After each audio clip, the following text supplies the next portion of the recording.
From the Land-Grant University in Urbana-Champaign, Illinois, this is the Closing Market Report. It's the 13th day of February 2026. I'm Extension's Todd Gleason.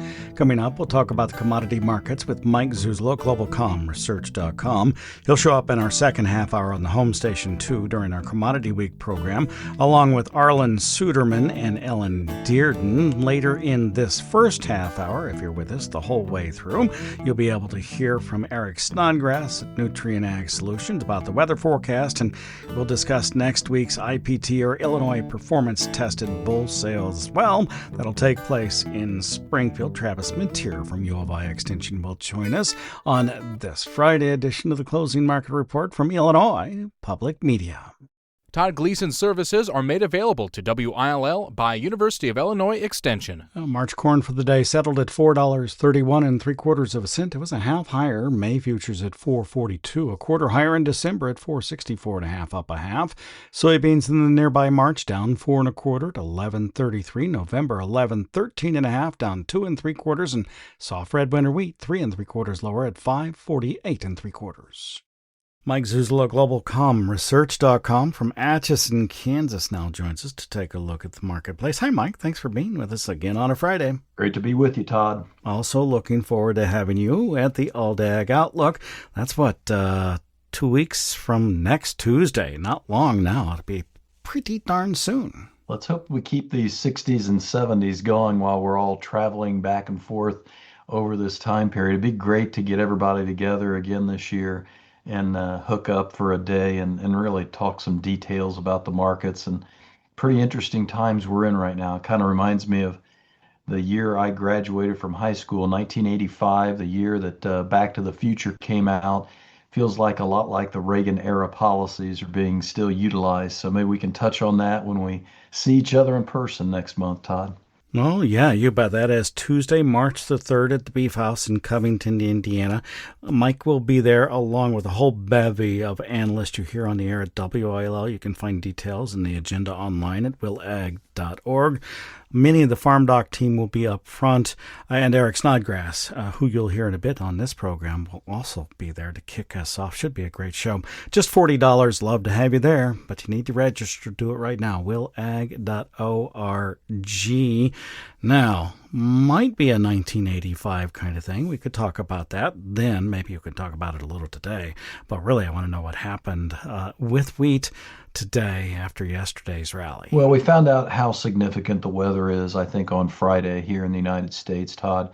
We really didn't do anything to change the weather issues, very big concerns when it comes to extreme cold weather coming back into key areas of Eastern Europe, which would include some Ukrainian territory and even some Russian territory, especially in the south. It sounds like the snowpack is not as great there. Also, quite a bit of rain coming for France and Germany, rains that are significant enough that there's concern about the potential for losing some wheat crop over there as well. But the United States, it really flipped in terms of the weather models on Friday versus Thursday. Much better coverage expected this coming weekend. Kind of takes the sting and the support that we had on Thursday from the U.S. Drought Monitor, which jumped another 2% to 45%. That compares to 23% a year ago, and we're starting to see Kansas, my state, start to eke up a little bit, 7% drought versus 3% a week ago. So it was a huge technical week, though, Todd, and I think that's where the wheat really comes into play. Because if you think about the lead month corn, beans, and wheat, we've got some really stiff resistance levels at 435 to 445 in corn, 1135 to 1145 in soybeans, and 535 to 545 in soft red wheat. And including on Friday, we were able to get to 432 3/4 for a high on the March corn. So we are up against or just through some of these major resistance levels. How major? In the case of wheat, we have not seen a monthly close above 540 since January of 2025.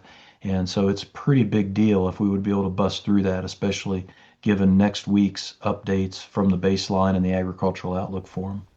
Yeah, so that Ag Outlook form, I think, is going to be really important. The baseline could change everything. Does that happen very often? It does in the specific categories like the corn acres versus bean acres. This year, because of the tariffs, I think there's extra potential to see the baseline adjusted, especially given we just got a U.S. India deal. U.S. Taiwan deal was announced on Thursday. These bilateral trading deals probably make this a little bit more important than normal in terms of the baseline projections. I say that especially because I don't think USDA, and I was in touch with them on report day, WASDE report day, when it came to the acreage and the yield numbers, that 98.8 million planted corn from this year, I don't think it's going to go anywhere based upon what Lance Honig shared with me on report day. And so theoretically, you'd see a lot more acres rotate back into soybeans. And so really leaves me with the question, we talked about this a lot on Commodity Week, is the idea, are these acres, if they're out there and the USDA supports them, is it justified to be at these price levels in soybeans if USDA doesn't come in and really change the numbers and the structure of the renewable diesel? And I've been looking at the Department of Energy website and their data with their latest outlook, and it does look like they're trying to squeeze in some more 45Z consumption because of what we've seen so far. Yeah, very good Commodity Week. You and Ellen Deard and Arlen Suderman. Now, I know Arlen wasn't there for part of the time, and you didn't hear all of what he had to say simply because he wasn't around. But he talked about politics and the idea, and I think that this might play into your Reagan era, although it would be the Soviets at the time. The idea that President Xi and President Trump actually kind of need each other at this point. Xi in a bit of trouble. Trump still fine with his base, but the rest of the country having some more issues with him. So it's interesting to watch that and to listen to Arlen. It's a really good program coming up again. And I'm wondering, maybe you could give us a little preview of what you're thinking about as it's related to 1985? Yeah, you hit it on the nose. Russia is there again in the form Right. of Russia instead of the Soviet Union. But I would also say that China is playing both the role of Japan in terms of the currency market and oversupplying the world market with its goods through a cheap currency, which it is correcting. The Chinese offshore currency made a 33-month high this week, and I think that's due to President Trump's policies in large part. But they are working against us in terms of currencies like Japan did in the mid 80s, and they are also in that military side of the equation and strategic issues politically. And I've told clients, and I think I said this on Commodity Week, the way I'd frame it when it comes to soybeans, because I'm so concerned about the world supplies, I trust President Trump when it comes to his policies. I'm not so sure I trust China so much when it comes to buying our soybeans, and that's kind of how I'm playing it this year. All right. So the fundamentals, though, of just supply put this marketplace where? Neutral to sideways, and then there's a lot of other things at play that we just don't quite understand yet? Yeah, I added about 4% in my crush number for 26, 27, and still came up with almost a 500 million bushel carryover for soybeans because I'm at 87.5 million acres because of this rotation and the bean corn ratio, for lack of a better term.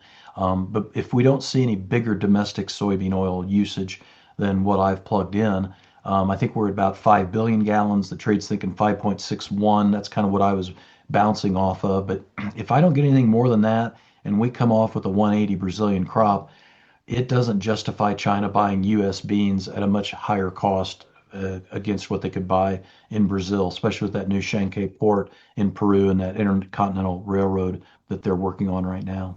All things you've been watching and telling us about. I appreciate that, too. We'll hear more from you next week and then again at the All Day Ag Outlook on Tuesday, March 3rd. Thanks much. Looking forward to it, Todd. Thank you. Mike Zuzolo is with GlobalCommResearch.com. He is in Atchison, Kansas. Now, on the 19th day of February, that's next Thursday, the Illinois Performance Tested Bull Sale will take place in Springfield at the State Fairgrounds. The manager of that event is Travis Meteer. He's an extension beef cattle specialist right here at the University of Illinois.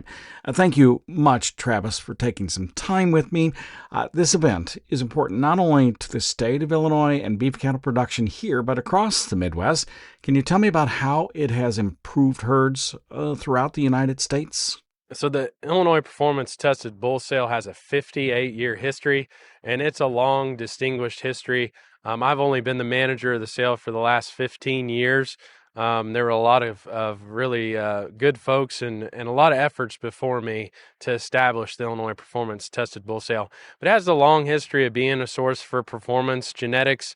And again, as you mentioned, these cattle that are raised by progressive Illinois seed stock operations go back to Illinois purebred and commercial breeders, but also throughout the Midwest and the United States of supplying genetics that are, I think, really meet a strict standard. That's what the sales history has been benchmarked on setting a standard.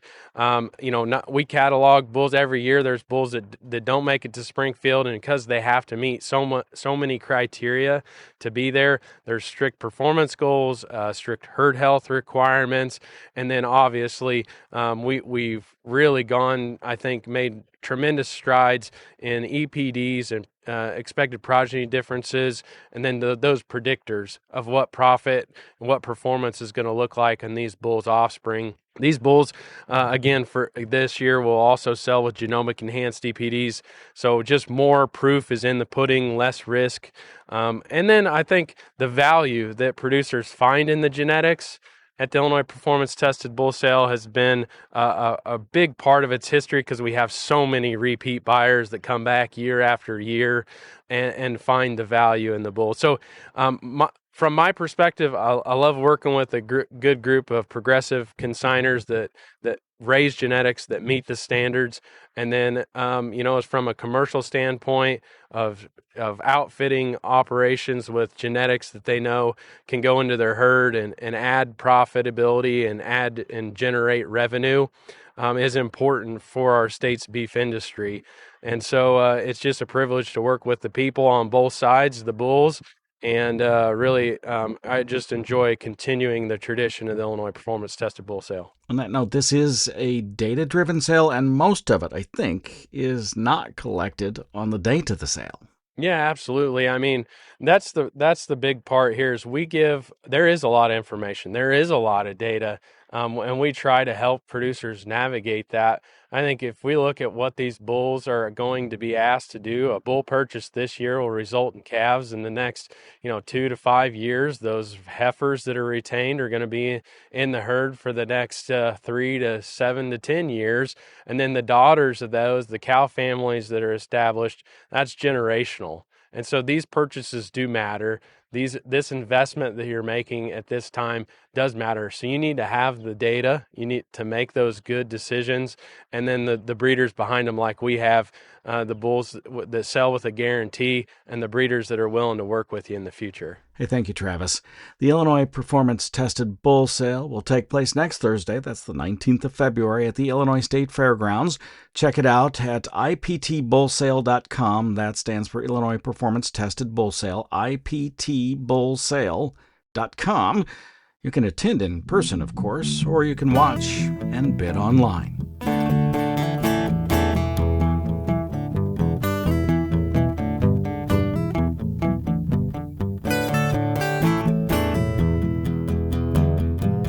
Let's check in on the global growing regions. Eric Snodgrass is here from Nutrient Ag Solutions. Hi, Eric. Thank you for being with us. I'm going to get right into this. I know that farmers are worried, particularly here in East Central Illinois and across a large part of the Midwest, and they've been asking, when do we really start to worry about the dry drought conditions that we are in and the coming growing season? Now, part of it is they kind of like that to persist for a little bit, I think, so that they could get, a little higher price, but they really are worried. Do they need to be? Well, an Illinois farmer, no. I mean, we honestly don't even need to worry until, I'd say, the second half of March. We can sometimes make up all of a fall and winter drought with just a good pattern at the end of March, beginning of April. But that starts to encroach on our ability to get a new crop established and get our planting in with more wide open windows. But anyway, I'll tell you this, Todd, I do know there are people that are more worried than the Illinois farmers right now. And I'll tell you where two of them live, because I got to see them both this week. Earlier in the week, I was with a group in Iowa, but a couple of folks were from Nebraska, and Nebraska is bone dry. And they're major concerns given that they were in the upper 70s over the last week with temperatures windy, dry, and it is just, I mean, there's no snow. There's no snow across the state. The Platte River system is at record low in terms of its snowpack that'll feed the river, and the whole of the Missouri Basin has no snow on it. But it was interesting, Todd. I was in Vegas talking to our Western sales region yesterday for Nutrien, and when I showed the forecast to them, I mean, I almost lost it myself, but there was a almost standing ovation, loud cheering. They were all excited because it is finally breaking. Like no one has ever, it's never happened before where there's just been cheering in the middle of one of my talks, but I felt like $1,000,000. But I mean, here's what I told them. I said, look, we had one time period at the end of December, beginning of January, where we had good flow into the West. Now, it did not get all the way to the Midwest, but it was in the West. Since then, it shut down. Big high pressure cell moved in, and they've been bone dry and very warm. In fact, they were talking about how a lot of their tree fruits, tree nuts, and things, the trees are blooming right now in Central Valley of California. And they're like, this is a little early. We've got to get more moisture in place. And I showed them the forecast, and Todd, there's a western trough. So all that I just told you is to tell you that there is a trough of cold air coming into the west. It's going to push mild air over us, and it's going to take the jet stream from where it has been, which is attacking us from the northwest, and get it coming out of the southwest. And I'm pretty excited to see it. But I'll be honest with you. You want to know one funny thing? I'm reading a book right now, Todd. I know we always talk about books. Right. But I'm reading a book about the wreck of the Edmund Fitzgerald back November 10, 1975. And I don't know if the author knew how important a statement was that he made. And he goes, well, you can't forget that the big, winter storm that hit Lake Superior that wrecked the Edmund Fitzgerald started in New Mexico. And I'm like, no, that's super important, man. I'm talking to him, even though it's a recording, right? And I'm like, that's it, Todd. It's flow from the southwest. So we got a chance of rain this weekend. We got more mild conditions coming in, and slowly but surely, we're going to start to work against this drought. So you can tell I'm a bit excited. You can tell this pattern change is needed, and we'll see how it all does. Okay, so I have to go back to the Friday I missed with you because I was on the Hudson River with the ice flows on that day. And holy smokes, that was cold out there. We went out to the Statue of Liberty, and I have picked up and am reading The Great Departure because I went to Ellis Island. It's pretty data dense, but it is about the Eastern European immigration into the United States, and then about 30% of them flowed back. Wow. As well. Yeah, I know. So just really interesting. Okay, enough about books. Enough about books. Go on. So what do you see? What was that forecast that made everybody stand? Yeah, so Todd, I mean, there's a chance that over the next 2 weeks, there could be 100 more inches of snow put at the highest peaks of the Sierra Nevada. We could even hit the Central Rockies with snow, and right now the Colorado Basin, which, that's what feeds the Colorado River. It's the lowest it's been in 10 years in terms of snowpack. Now, the last holdout for moisture is going to be the central and northern plains. And we're going to have to monitor that because they're going to get the moisture at the end of this time period. And if they do not get much, we're going to watch overwinter drought continue there. But what's breaking, Todd, is exactly what you described. We have been so cold east. And yeah, the Northeast has been hammered with cold weather and big snows, and so mild west. You have to flip that around, get the mild east and the cold west to get the jet to weigh things up and open up the Gulf. Now, the question we all have is, do we have to go back to cold weather, right? My kids, that's the first thing I got asked when I got home, like, hey, is it going to be this warm for a while? And I'm like, no, hi, Dad, glad you're home. Did you bring me anything? It's like, no, it's just going to be warm. And I'll tell you, there are some signals that we may deal with at the end of this month, beginning of March, another opportunity to access that Arctic air. But with the polar vortex relocating from Scandinavia to Siberia, it's on the other side of the planet, it's going to be hard to get sustained. I'm talking a week and a half or 2 weeks of Arctic air in place. I think we have a couple more cold shots. It's just not, the risk of that sustained cold coming through. So I think we're going to get through the rest of February on the more mild side of things.